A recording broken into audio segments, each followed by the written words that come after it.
Good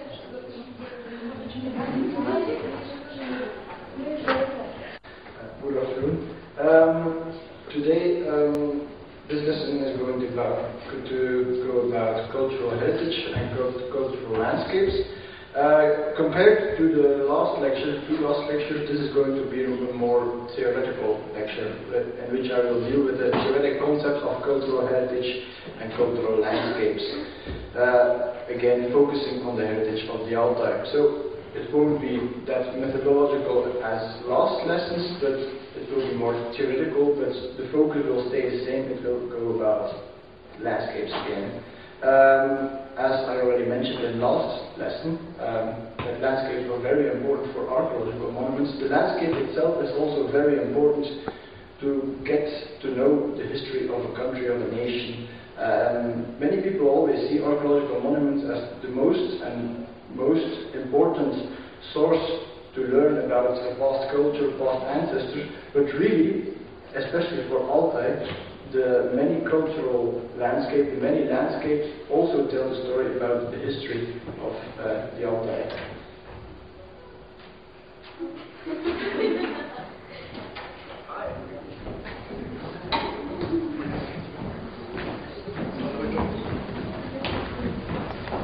As part of cultural heritage, then I will tell something more about the heritage values of the landscape. So, which parts of the landscape can tell us something about past cultures, about history, and also I'll give some examples of the Altai. Furthermore, I will also address some challenges, some preservation issues of the cultural heritage as a whole of the Altai. Again, I will focus a little bit on the cultural landscape. So, first, landscape as part of cultural heritage. So, what is heritage? It's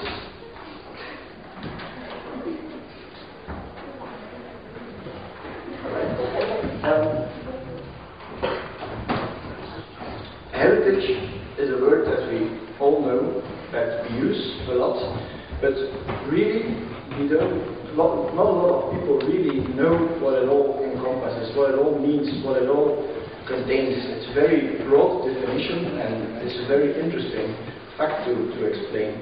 Heritage can be easily defined as all things that are inherited from the past. You can have natural heritage, you can have, for example, geological phenomena, mountains, minerals, fossils. All those elements are also history because they refer to the history of nature. So the landscape as general is something of nature, is also a part of natural heritage. But you also have cultural heritage, that are all things that refer to the history of mankind. These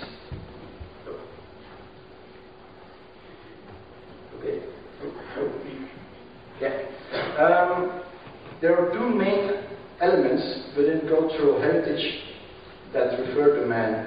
These are material aspects of cultural heritage, all things we can touch, for example, archaeological artifacts, buildings, books, archaeological monuments. These all refer to the history of a nation, of a country, or of a culture, of a town, of all humans, or of all humans.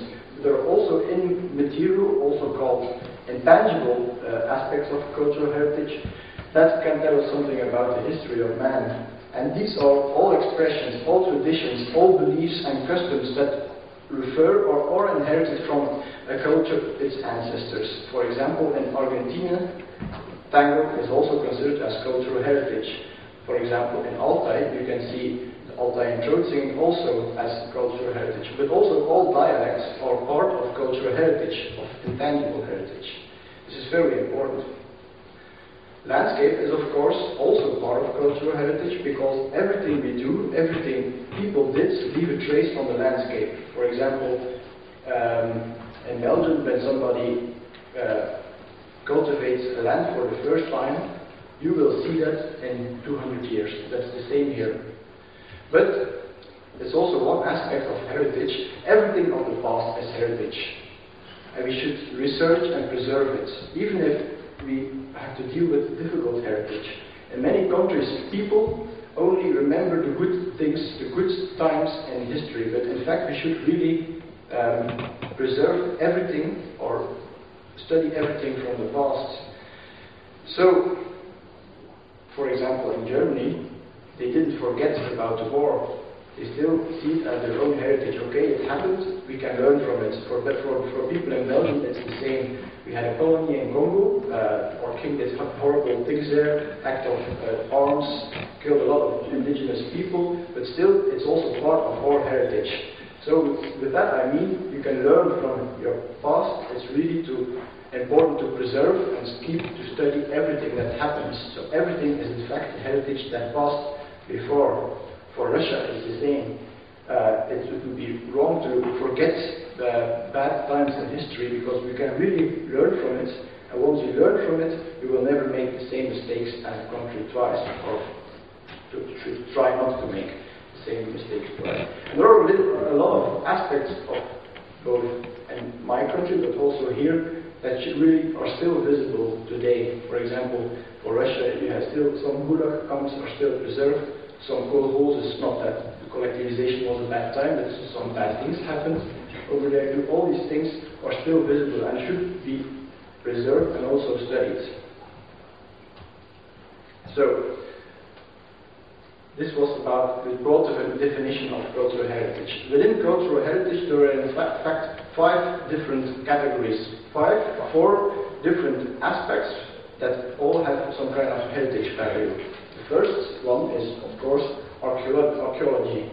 All monuments, these also refer to past cultures, and we can learn from these past cultures through studying the archaeological monuments. A second element of cultural heritage are architecture, or all buildings. These are also inherited from the past and should also be preserved. They can tell us something about the way of constructing houses before, but they also can tell us more story, who lived there, an important writer lived there. This is also heritage. The third element of cultural heritage is, as I already mentioned, the immaterial heritage. All the aspects of culture that are inherited from the past and that are still active today should also be preserved and also have a heritage value, because they also refer to the past. Fourth, and not a lot of people study this, is a landscape. A landscape contains also a lot of heritage information. Yesterday I talked about how important the landscape was for past cultures, how we can study it through GIS, but the landscape itself also tells a story. And this is very important. Cultural landscape can be defined as, in following definition. In fact, the landscape as we see today is not the result of nature alone. The landscape around us is in fact the result of an intense interaction between man and his environment. Since the Neolithicum, for Belgium, that's almost 6,000 years ago, for Altai roughly the same. Everything man does leaves a mark in the landscape. You can mostly still see it today. If you look really good, you can see it today. Some things are still preserved, for example, ditches of old irrigation complexes of Turkic period in Altai can still be seen today. And these aspects, these elements we see in the landscape today really can tell us a story about also how the human exploited his landscape. Furthermore, certain aspects of the landscape also have cultural significance or immaterial value.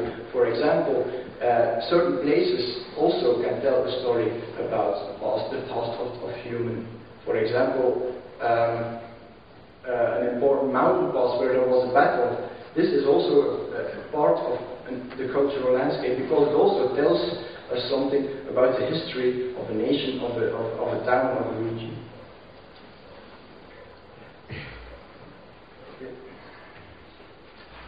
Okay, now I'm going to focus on the different heritage values of a landscape, and I will try to do that by telling the story of the cultural heritage, the cultural landscape of the Altai. Within a landscape, there are two main heritage values. First of all, there is the evidence of time. the landscape, if you see it as landscape scientist, you will see that landscape is full with scars, full with signs of evidence of past cultures. And that is because the landscape is organically grown. The landscape as we see it today is a result of many, many years, many, many cultures that lived there and did their thing in the landscape. It's not like that each time a different culture came into a region that he completely changed the landscape. No, he just adapted the landscape like what it was before. So the landscape we can see today is really a big trash can full of scars of different civilizations. Furthermore, a second heritage value is, like I already said before, certain elements in the landscape have an intrinsic value. The landscapes can have cultural, supranatural meaning for its inhabitants. The parts in the landscape can really be important for the culture itself too. I'll illustrate that in one of the next slides.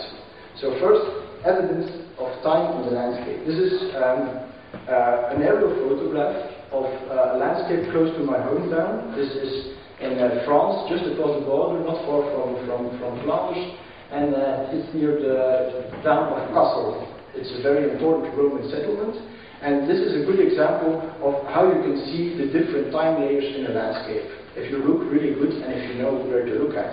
In fact, you can see and you still see in the landscape today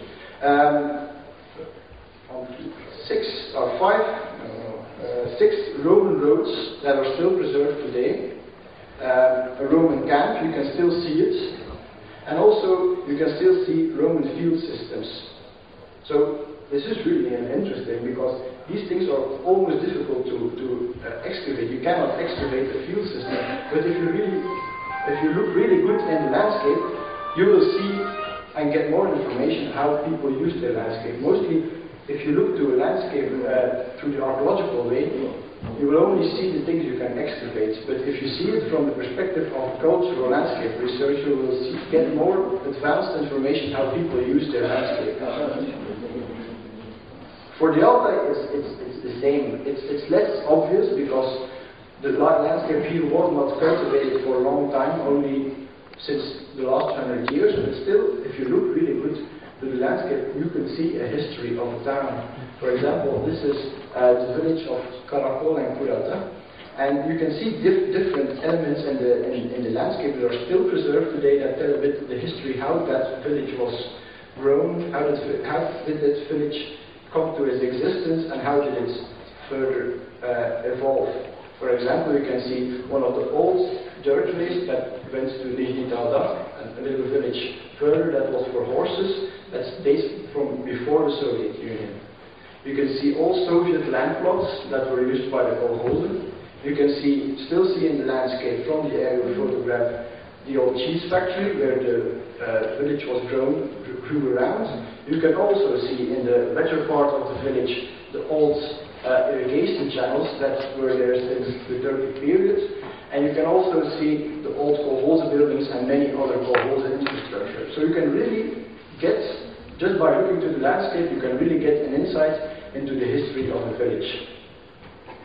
A little bit further, you can also see, it's not so obvious to see, but if you look close to the river, there are faint black stripes in the grassy field, and that are also old irrigation channels that are between 1,000 and 1,500 years old. So again, this tells us again how people used the landscape.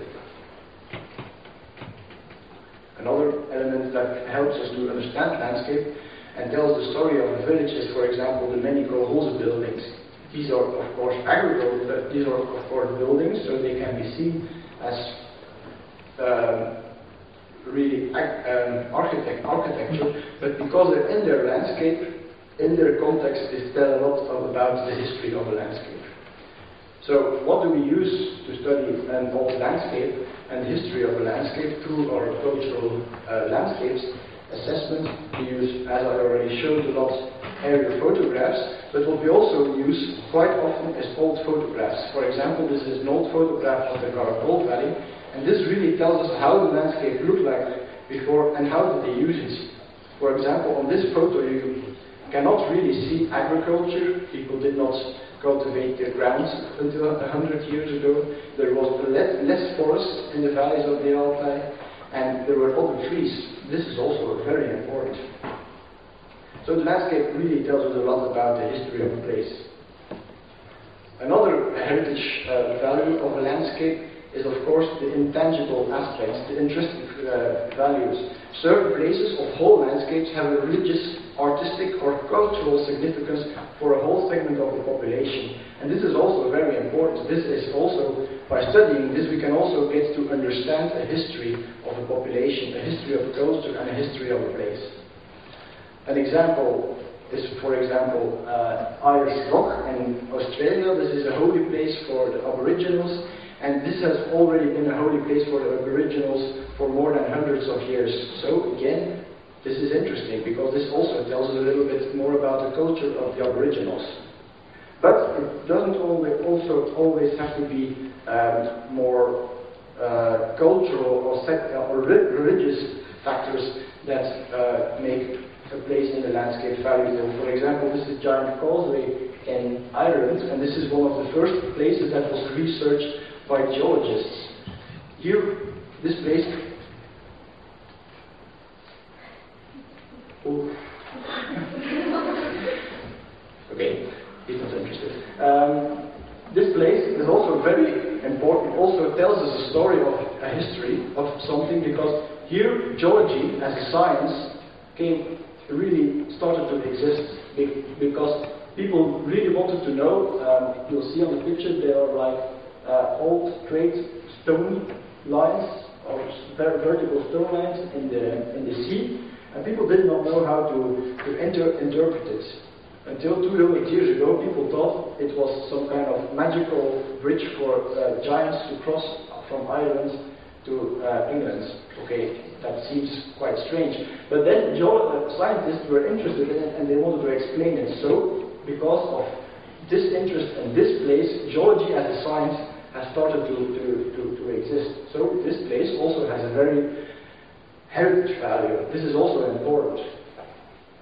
But in the Altai, there are also very much places that tell us the history of the population of the Altai. Not only indigenous populations like the Altai, but also about the Russians and the Christians, the early Christians that occurred here. So, has the landscape of the Altai got a big heritage value? Yes. In this context of the intrinsic cultural value of a landscape, the whole Altai can be seen as a cultural landscape that should be preserved. It's 100 times more pronounced than traces of time, but really a lot of places in the Altai have a big heritage value because of their intrinsic meaning. There are many holy mountains, there are many springs, there are many mountain passes, and they are all parts of the bigger picture of the Altai. They all tell us a little bit the history of the communities of the Altai. So they are also have to be considered as heritage, as cultural heritage. So not only the archaeological monuments in the many valleys are really important and should be preserved, but also all aspects of the landscape should be considered with, because they also tell us the history. And not only for the Altaians. For example, the Beluga, okay, it may be a sacred mountain for a lot of Altaians, but it's also a cultural element for many Russians, because of Rurich that painted a lot of paintings that picture the Beluga. So a lot of places in the Altai have many intrinsic values for a lot of inhabitants of both Russia, the world, and Altai. Okay, but unfortunately, this is also something that we see in the whole world. The world is changing faster and faster and faster, and the preservation of not only nature, but the whole concept of heritage is really degrading at a much bigger scale than we imagined some years ago. So, this is also a little bit the theme of my doctoral research, is how is the preservation of the monuments and the cultural landscapes in the Altai, is it okay or is it not okay? And how much has been lost since the last years? So, and in the next few slides I'll give some brief information about the preservation of the heritage of the Altai. So this is something we saw already and really saw to see since 2009, that the archaeology and cultural landscapes are a big part of the cultural heritage of the Altai. And the Altai has a very rich cultural heritage and it should be preserved. But in our future, in Karakol Park in 2009, we saw a lot of archaeological monuments that were really preserved very badly. And also, we went along the Khatun that year, and we saw a lot of tourists that were really affecting the landscape in a much bigger scale than we expected. Furthermore, there are also, when we started to compare our old aerial images with our new aerial images of a couple of years old, we saw that there is an explosion of infrastructure in the Altai. Many roads, that is of course a good thing, but also many little houses on the slopes, tent camps and stuff like that that are really affecting the landscape. The landscape has really become just built up, and this cannot be good for the cultural heritage of the landscape. So we really were aware that the cultural landscape and archaeological monuments of the Altai are coming under pressure, and it's really necessary that there is going to be an action. An action is really going to be needed. Otherwise, within 50 years, there will be nothing left of the beautiful landscapes and interesting cultural landscape and interesting archaeological monuments of the Altai. So within our research, we really planned to look and really study which processes really affect this heritage. Come in.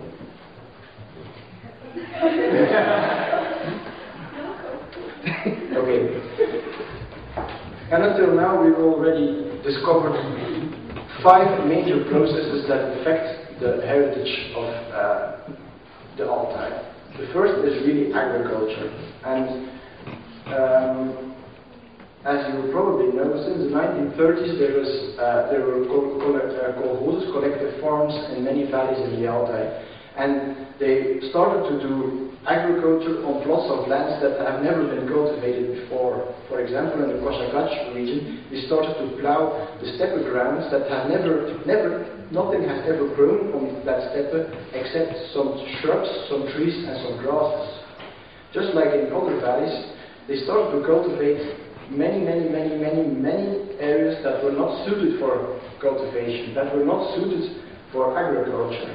And in that way, through their cultivation, they destroyed a large part of the landscape, but also destroyed a lot of monuments, because they just were interested in doing agriculture on as many areas as possible.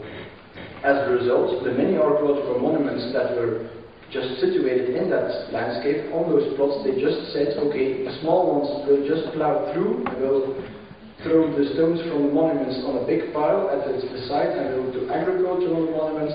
And the bigger monuments, they were really difficult to plow through, so they said, okay, we'll just plow around them and destroy the context, but also the monuments completely. This is also an example of 2 monuments that have been completely destroyed by agriculture since 100 years of agriculture. And this is not a problem of the past.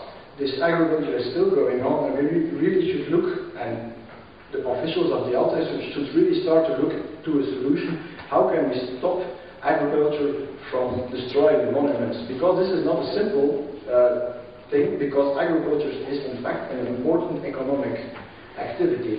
So we should look for some kind of strategy so the archaeological monuments are not further destroyed by the plowing of farmers, because mostly even the farmers don't know what they are destroying. They just think that there are some stones on their field, but really these are archaeological monuments, these are valuable archaeological monuments.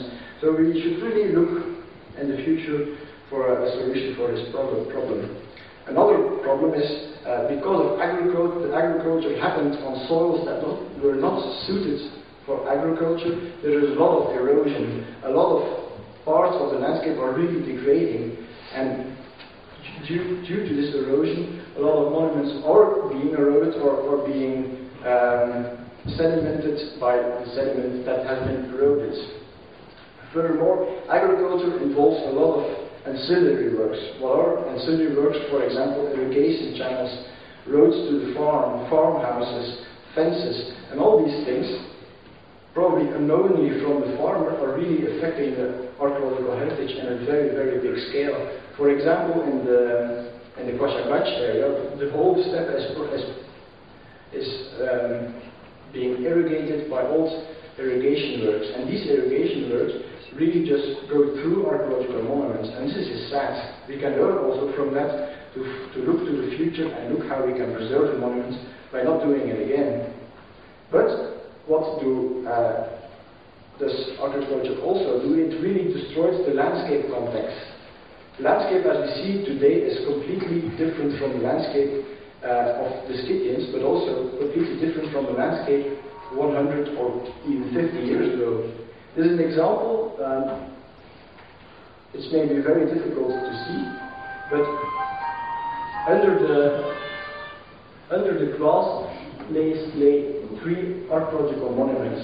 They are completely overgrown and you cannot see them anymore. This is because a lot of agriculture is taking place in that part of the valley. So a lot of plants that never grew in the Altai before are now growing in the Altai and are completely covering monuments, so destroying completely the landscape context. This is an example of a little side valley in the Karakol Valley, and there was never agriculture over there, and there are not a lot of, it's very far and very isolated, so all the vegetation that grows over there is not affected by the new plants that grow on the other plots. And what do we see is that the landscape is completely different. It's only 400 meters from the other side valley that was completely overgrown, and there you can see every stone. There you can see a landscape like it was before. The Altai, many places in the Алтайском region should have looked like this, but it's all the other areas are now completely overgrown with plants that were introduced by agriculture. So this is really something that we need to look for a solution. Another really big problem that's really affecting the cultural heritage of the Altai is the deforestation that is happening in the higher parts of Altai, mainly in the Jazalter and in the Arkut Valley. These valleys are really being deforested at a really high speed, and this is really a big tabula rasa, something a tabula rasa means something that is completely changed, that has changed completely, and due to this deforestation, the landscape around Jazalter and Arkut is really being destroyed. And because they are just looking for trees, they do not plant new trees, the complete landscape is being destroyed. Not only the natural landscape, but also the cultural landscape. On these 2 pictures, we see the deforested landscape around the village of Belashi. And on the right picture, you can see that there are a lot of deep ditches in the landscape. And because the trees are removed from the landscape, they are removed from the slopes, if it rains, everything, all the ground, all the soil is just being taken away by the water. As a result, you have very deep irrigation, you have very deep erosion channels that are really affecting a lot of the landscape, but also are really affecting archaeological monuments. There on the picture, where the tree is, there is a kurgan, and if you look on an aerial image, you can see the really deep ditches, the really deep erosion gullies, and there in the middle where the tree is, there is an archaeological monument, and already a big part of that monument is just being eroded because water just flows down the slopes and takes everything with him, because when there were still trees, those trees stopped the water from eroding. So this is really a problem that should really be also addressed to the government, that there should be really more attention for sustainable deforestation. Another problem that's really affecting both the cultural landscape, both the immaterial heritage of the Altaian population, but also the monuments, is the uncontrolled tourism.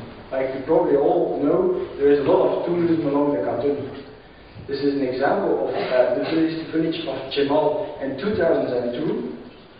And this is a good illustration how tourism is really growing and exploding. So this is the situation in 2002, and this is the situation in 2007. Only 5 years later, almost the village has almost doubled for tourism infrastructure.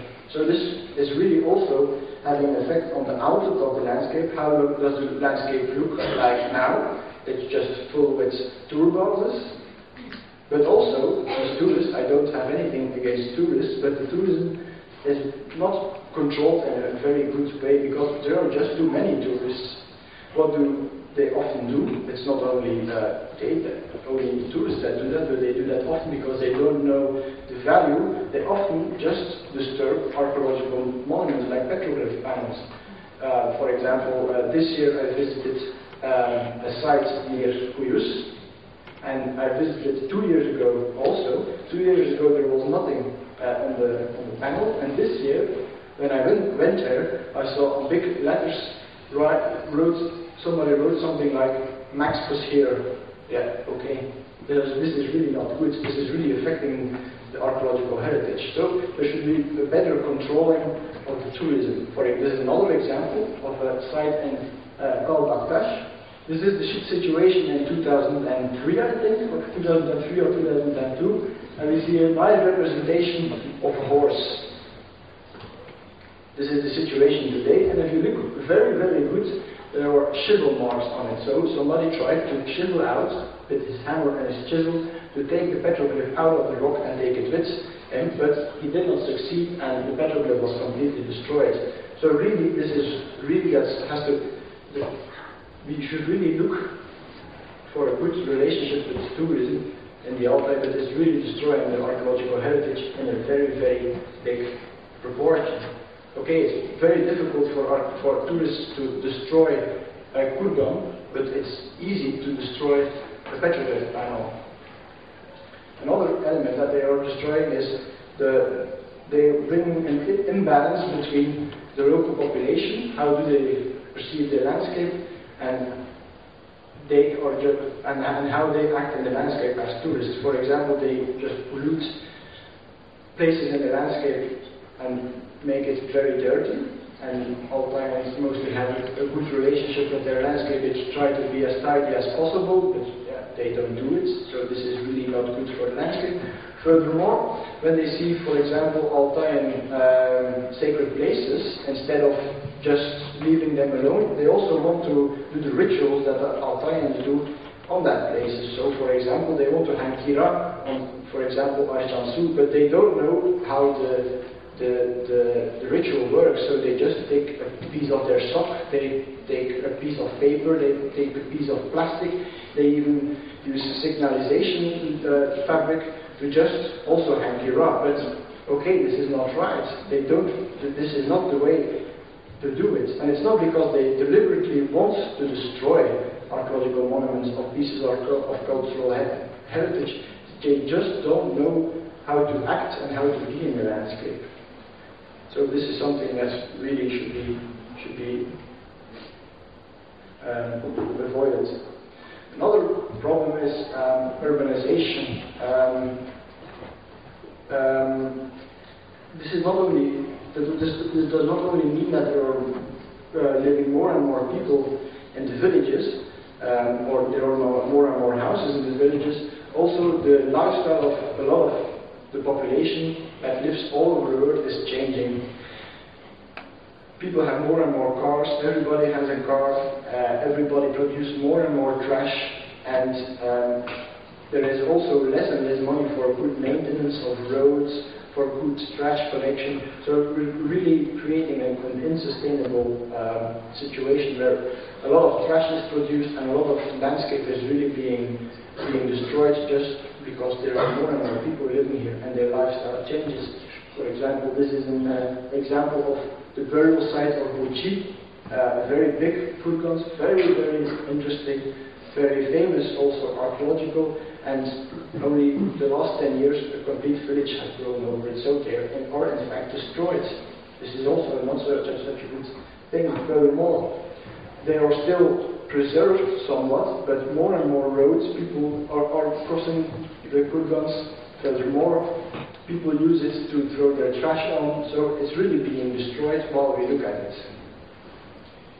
Another big problem is, like I already told before, people are using more and more cars. This is a good thing because you really have to transport yourself. But in the past, in the time of Soviet period, there were less cars, so the roads that were active then were good were good enough for only a few cars that were driving then. But now there are more and more cars, so the roads are more and more used, and the roads are really bad. There are a little, in many parts of the Altai, there are little really good hard roads. As a result, if a part of the road, of a dirt road, is too wet to drive on, they just make a new road next to it. And if that road is also getting bad, they just make a new road next to it. And this goes on and on and on and on and on. As a result, you get your landscape is just one big road. For example, this is a burial site between Litchikibon and Rochit again in the Caracol Valley, and the road has widened at such a proportion that it's almost 100 meters wide. That's like a big motorway around Moscow, and it just crosses archaeological monuments, because if you use the archaeological monuments as part of your road, you don't get a wet road that is bad for your car. And in some parts of the Altai, it's becoming a real big problem. For example, in the Koshagach steppe, there the roads are sometimes 250 meters wide, just because there was little maintenance for the roads. And this is an example of an archaeological monument that's really just being used as part of the roads. And this is not good, because I think in Justiz Valley and Koshagach alone, more than 100 monuments are destroyed by roads. So in the total of the Altai, it will be enormous. So it should be really something that also has to be changed. And this can be done very cheaply by just adding gravel on the roads, throwing gravel on parts of the roads.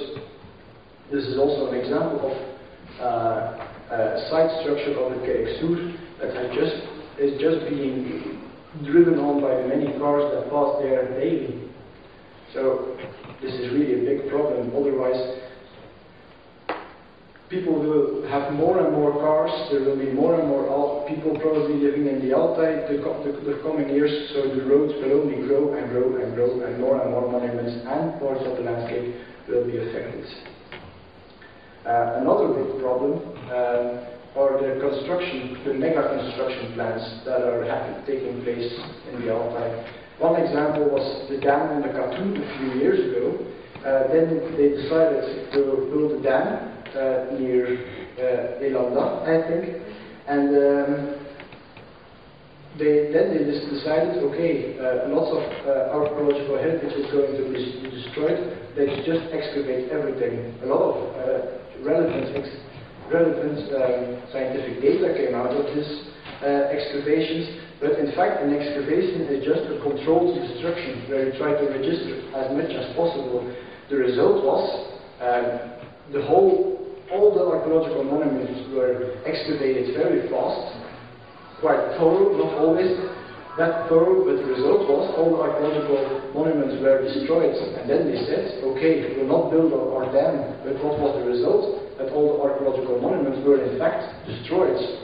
And a new plan of the Russian government to build a big pipeline through the landscape is also not a very good evolution. Probably one of the aspects will be that a lot of monuments will be destroyed, but another element that won't be good about this pipeline is that it will also affect the view of the landscape. When you drive along the Chushki-Tract today, you see a nice landscape, often very nice mountains, very nice rivers, some springs, but imagine if there is going to be a 3-meter high pipeline. This value of the landscape will also be destroyed. So this is something that has to be discussed more thoroughly, because it's going to be really a very big change of the landscape. This is a map of the planned pipeline, and we just did as a test a calculation of how many monuments that will be destroyed in our very tiny study area. Our study area was between Tenga and 2 hectares. It's, I think, only 42 kilometers long. And on that route, on that place where the pipeline will be, on the route between those two villages, we were able to map 402 archaeological monuments that will be destroyed. So it's only 42 kilometers of the 400 kilometers or 500 kilometers of the entire project. So if you do it, make it 42, 400, it's going to be around 4,000, 5,000 monuments that will be destroyed. So this is really a big challenge for the future of the heritage of the Altai. Okay. What I aim to do in this lecture was tell that archaeology is part of a broader concept, of a broader concept of cultural heritage. And a big element in cultural heritage is really a cultural landscape. Cultural landscape tell even more about the past of a nation, of a town, of a village, than in fact archaeological monuments do, because in fact archaeological monuments are part of a landscape. So we should really not only look at archaeological monuments to study our history, but also to the broader landscape, also the landscape itself, not only its relationship with archaeological monuments, but also the landscape itself, because it tells us a lot about the history of a place. This is very important. Furthermore, what I wanted to illustrate with this last section is that preservation is really important. If we don't, I think I knew some people from the heritage ministry in Altai. I already spoke to them shortly, and are really aware that the monuments are really being destroyed. But it's really necessary that there is action. This action doesn't have to be expensive. It can be very easy done by just doing big meetings with people in the village and informing, for example, the farmers that there are archaeological monuments on their sites. Then they will see, okay, these are places of our ancestors. Maybe we should respect them and just not plow directly around them, but plow maybe a half a meter from them. And this will already be enough to preserve the monuments. So really, it should be really clear that within 50 years, a lot of the heritage of the Altai is going to disappear if there is not going to be an action. And this is going to be more and more and more, because more and more tourists will come to visit the Altai. People will become more mobile, they will have more cars, they will have bigger houses in the future. And so it's really needed that there is a sustainable action towards a long-term action towards good preservation, but also a community-based action. It should not be like a situation where the people in Moscow say, okay, now you have to start preserving your heritage better. No, it should be really from the community that it should come. For example, the tourists will still come to the Altai, and it's good that they come to the Altai because it's good for the connection. I know now we heard from Natalia that there is going to be a plane from Moscow to Gorno-Алтайsk. This is a good thing. This will stimulate economic evolutions and development of the country. But it should be more sustainable, the tourism. It should be in respect to the archaeological heritage, and this can be easily done by just informing the tourists how important it is, how they should act, and what they shouldn't do. For example, in the Galbatash site, there is a management of a former student of the GAZU, and he just tells the tourists a little bit about the monuments and what do they mean and what they should not do. And what was the result of this work? Okay, everybody stopped hurting the petroglyphs. What they in fact did before he started with his little management, they just used chemicals to rub them over the petroglyphs to make them more bright. But what was the result of those chemicals? That after a while, if you do that 8 or 10 times with the same petroglyph, the petroglyph will just disappear. The same problem is visible in Ilangash. It's a valley that is almost impossible to reach. You have to get there by jeep, then you have to cross a very deep river. You really have to have a good wasp and an experienced driver. And still there is a site there that we worked there for 4 days, and one person per day, one group per day visits that site. And you could already see what the impact was of one person per day, or one group per day in for 10 years. The site was already completely destroyed. A lot of new drawings, a lot of people that wrote with markers on it. So this can be really counted in a very simple way, because a lot of tourists just don't know what they should do. If there is a panel, if there is a brochure over there, and they know that it's not good for the petroglyphs to write your name next to it, or it's not good to use chemicals, I think people will say, okay, let's help to preserve it. So it's really necessary that action is needed. Furthermore, this action should also have this new management there should be of heritage should also be community based in respect with locals. So tourists don't come and throw their trash everywhere, because really the local population doesn't benefit from it. Furthermore, the tourism should also be more towards the communities. Now they just come from the big cities, bring all their food with them, but they don't give something back to the communities. The only thing they get is more and more trash, and more problems, and more preservation issues. So there should be really more sustainable relationship between the tourists and the local population and the archaeological heritage. So that's one of the goals of our research. We're already 2 years doing this research.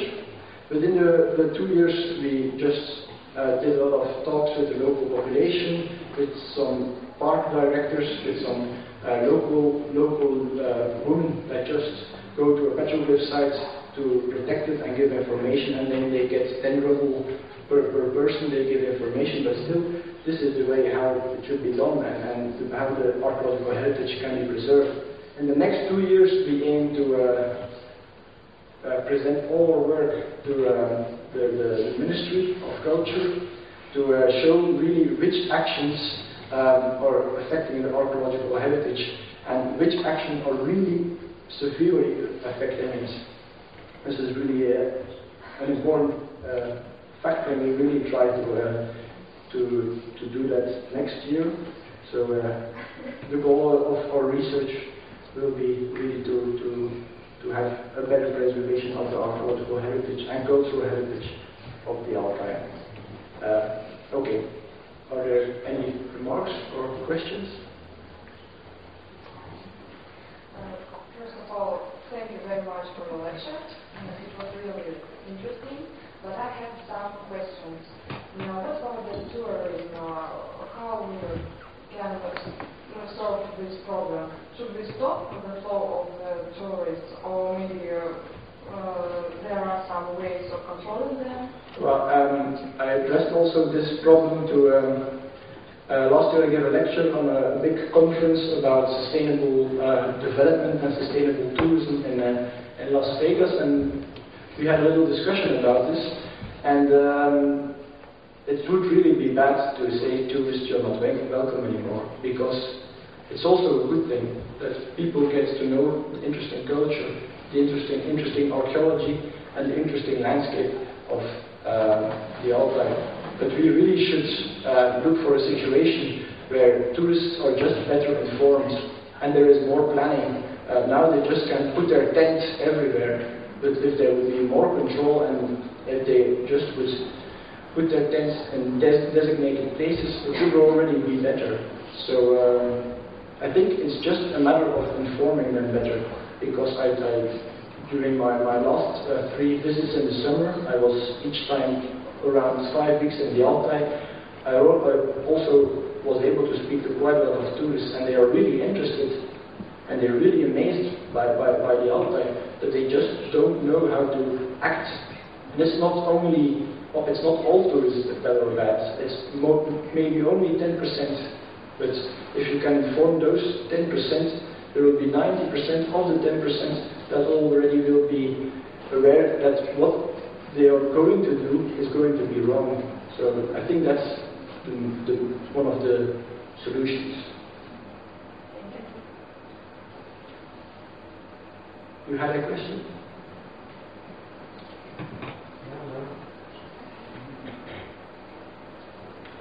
Are there more questions? I want to ask about censorship, where there is a statement about unrespect of national heritage should go back to the so I want to ask about this that I want to say that it's our tradition to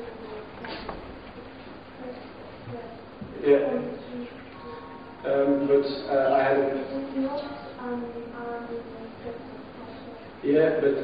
I had a discussion with two people and some other people about this, and they were not always happy that tourists did it, because tourists sometimes, Sinaru, my translator, told me that you are only allowed in her village to hang specific colors on the trees. For example, white and blue, or yellow and red, I think.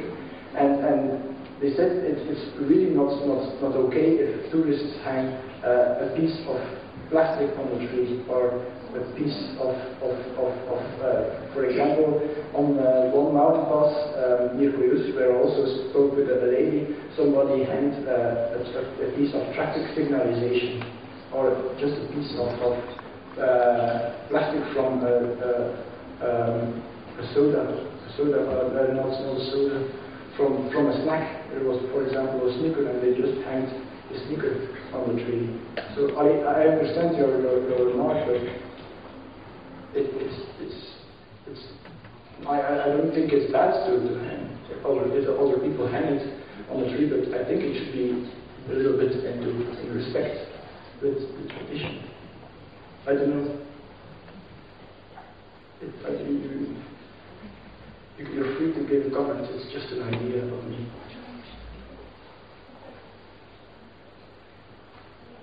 You said that agriculture prevents the preservation of cultural landscapes, and how do you think what we could do in the future when the whole earth becomes the cultural heritage, and there is no method where people may solve the ground in the future? Yeah, I understand, but okay, it's true. I was planning to say that too in the presentation, but I did not do it. Okay, we have to preserve, but we don't have to preserve everything. The world has to go on. We have to build new buildings. We have to build roads, but it should be a situation where we don't destroy it and do not register it.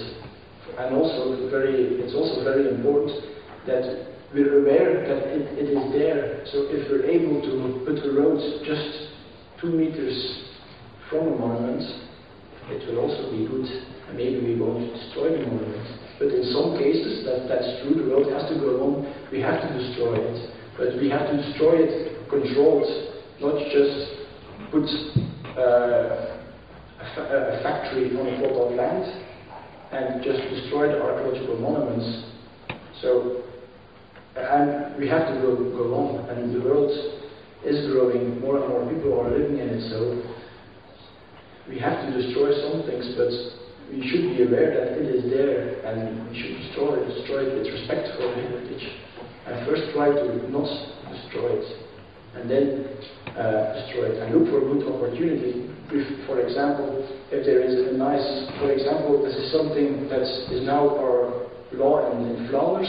If we build a new house, we have to build it accordingly to the landscape of Belgium. So we're not allowed to put a Spanish villa or an American-style Western house just in the landscape of Flanders, we really have to put a house that fits in the landscape.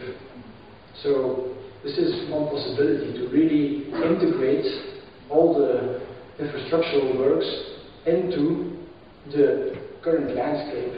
This does mean, for example, that you don't have to build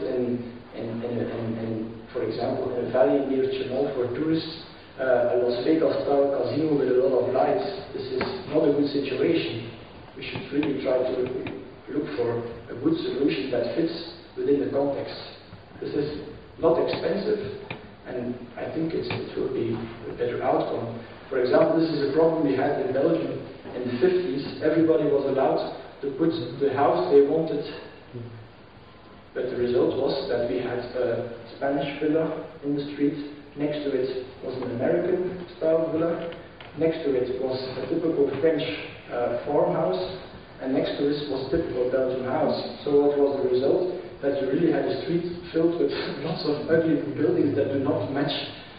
They don't have. If you see them on the street, it's really horrible. So it can be very easy just by integrating it. Was that an answer to your question?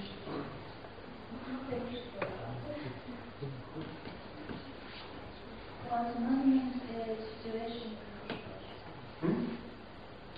Was monument is situated in